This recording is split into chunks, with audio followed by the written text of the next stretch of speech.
ఇది శ్రీకాళహస్తిగా ప్రాచుర్యం పొందినటువంటి ఒక దక్షిణ ప్రాంతం. ఇది కొన్ని క్షేత్రాలు మాత్రమే ప్రతి సందర్భంలోనూ మనకి ఉటంకింపడం జరుగుతుంది.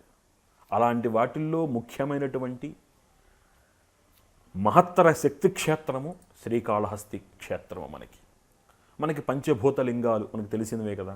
వాటిల్లో వాయులింగముగా ప్రసిద్ధి పొందినటువంటిది క్షేత్రము శ్రీకాళహస్తి. ఇక్కడ అమ్మవారి పేరు జ్ఞానప్రసూనాంబ. ఒకటి గుర్తుపెట్టుకోవాలి, ఇక్కడ అమ్మవారి తత్వము అంటే మాతృత్వ భావన కలగడమే అమ్మవారి భావన. ఇందు విశిష్టమైనటువంటి మంగళాంబిక, ప్రసూనాంబ ఇత్యాది నామాలలో ఉన్నటువంటి విశిష్టత ఏమిటంటే, ఈ ప్రదేశాలన్నీ కూడా మాణిక్యాంబ, మంగళాంబిక, జ్ఞానప్రసూనాంబ ఈ నామాల యొక్క విశిష్టత ఏమిటంటే, ఇక్కడ ఉన్నటువంటి అమ్మ స్వరూపాలన్నీ కూడా మంత్ర అధిష్టాన దేవతలు. వీళ్ళందరూ కూడా తొట్టతొలి భూమి మీద మొట్టమొదటి అవతారమైనటువంటి ఆది పృథ్వీలింగం మనకు కుంభకోణంలో దొరుకుతుంది. అక్కడ ఏకపీఠం మీద అయ్యవారితో పాటుగా ఉన్నటువంటి అమ్మవారి స్వరూపము మంగళాంబికాదేవి.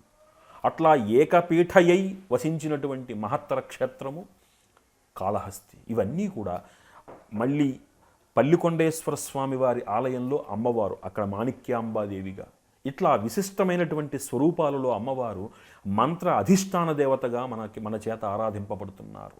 అంటే వారిని ఆరాధించటం వలన ఉపాసనా బలం మరింత పెరుగుతుంది.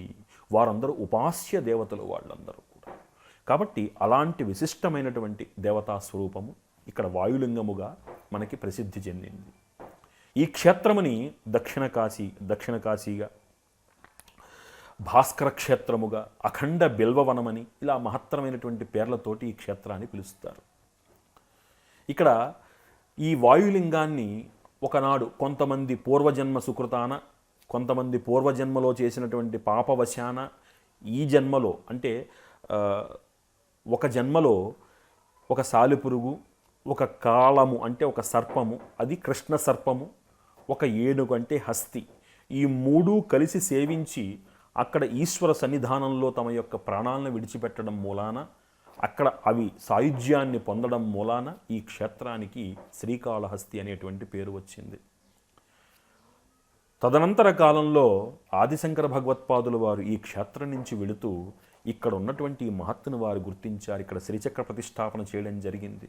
స్వామివారు అంటారట, మార్గావర్తిత పాదుకా పశుపతే రంగస్య కూర్చాయతే గండుషాంబు నిషేచనం పురరిపోర్దివ్యాభిషేకాయతే కించిద్భక్షిత మాంసశేష కబళం నవ్యోపహారాయతే భక్తి న కరోత్యహో వనచరో భక్త వతంశాయతే అని ఆయన ఆ తెన్నడి అంటే మనం భక్త కన్నప్పగా కొలుచుకున్నటువంటి ఆ తెన్నడి యొక్క భక్తి ప్రాశస్త్యాన్ని తన మాటల్లో వర్ణించారు స్వామివారి. ఇక్కడ అంతటి మహత్తరమైనటువంటి ఈ క్షేత్రం గురించి మనం చర్చించుకుంటూ ఉపోద్ఘాతముగా దీనిని భావించకూడదు మనం. ఎందుకంటే క్షేత్ర ప్రాధాన్యత, కావ్య ప్రాధాన్యత, కావ్య ప్రాతిపదిక లేకుండా ముందుకు వెళ్ళడం వలన కావ్యం యొక్క రసము మనకి పట్టదు, రసహీనత కుదరదు. ఎందుకంటే కవితకి రస ప్రాధాన్యత.